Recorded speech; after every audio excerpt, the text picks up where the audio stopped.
اسی شان فرموز کے نیکسٹ آنے والی ایپیسوڈ میں آپ لوگ دیکھیں گے کہ حمزہ جو ہے وہ نوال کو کال کرتا ہے، اس کے ساتھ بات کرتا ہے اور کہتا ہے کہ آپ کو پریشان ہونے کی کوئی بھی ضرورت نہیں، میں آپ کو نئی انگوٹھی لے کر دے دوں گا، لیکن آپ یہ چیزوں کا خیال کریں۔ نوال یہ باتیں سنتی ہے تو وہ حمزہ کو جواب دیتی ہے اور کہتی ہے کہ مجھے بھی اس بات کی سمجھ نہیں ہے کہ آخرکار یہ سب کچھ ہو کیا گیا ہے، مجھے جو بہت بڑی پریشانی ہو رہی ہے۔ تو حمزہ سمجھانے کی کوشش کرتا ہے اور کہتا ہے کہ آپ کو پریشان ہونے کی کوئی بھی ضرورت نہیں ہے، کوئی بات بھی نہیں ہے، اس کی جگہ کوئی اور آ جائے گی، آپ بلا وجہ ٹینشن لے رہی ہیں اور مجھے بھی جو ہے وہ ٹینشن دے رہی ہیں۔ تو نوال کہتی کہ ٹینشن تو آتی ہے نا حمزہ، کہ آپ کی ماں کیا سوچے گی کہ میں نے یہ جان بوجھ کر کیا ہے۔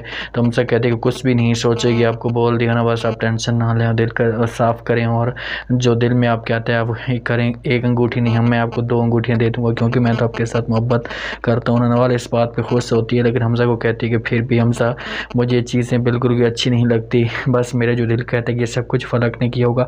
حمزہ کہتے ہیں کہ تم کسی کے اوپر بھی ایسے شک مت کرو، کسی کے اوپر بھی ایسے باتیں مت کرو، جو کچھ بھی ہے نا بس چھوڑ دے اس بات کو، میں جو آپ کو کہہ رہا ہوں نا۔ تو وہ کہتی ہے کہ ٹھیک ہے، اگر تم کہتے تو میں ایسا کر لیتی ہوں، لیکن میں اپنی طرف سے کوشش تو پوری کر سکتی ہوں نا، اس بات کی گہرائی تک تو جا سکتی ہوں کہ آخرکار یہ سب کچھ ہے وہ کیسے ہوا ہے۔ تو ہم سے کہتے ہیں کہ ہاں یہ تم ضرور کر لو، اس بات کی جو ہے وہ پریشانی والی بات نہیں ہے۔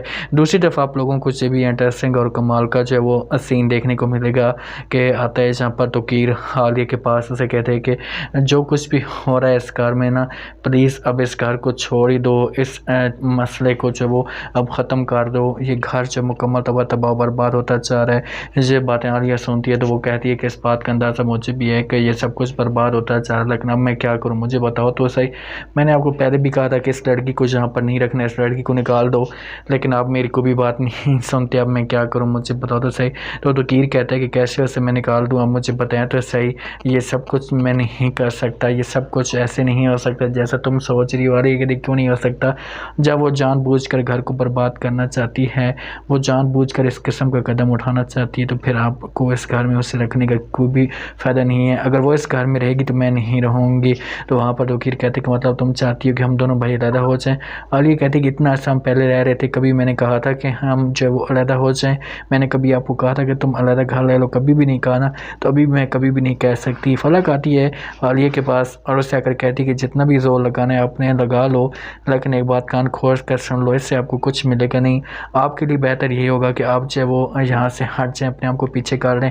یہ باتیں عالیہ سنتی ہے، صاف الفاظ میں انکار کر دیتی اور کہتی کہ چاہے جو کچھ بھی ہو جائے میں آپ کا مقابلہ کرتی رہوں گی، میں کبھی بھی پیچھے نہیں ہٹ سکتی۔ اور ایک بات یاد رکھنا، جب تمہاری اصلیت سب کے سامنے آئے گی نا، تو منہ دکھانے کے قابل نہیں رہے گی۔ فلک کہتی کہ یہ تو وقت ہی بتائے گا کہ کون منہ دکھانے کے قابل رہتا ہے اور کون نہیں۔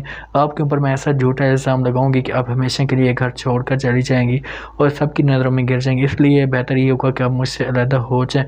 عالیہ انکار کرتی اور کہتی کہ کبھی بھی ایسا نہیں ہو سکتا۔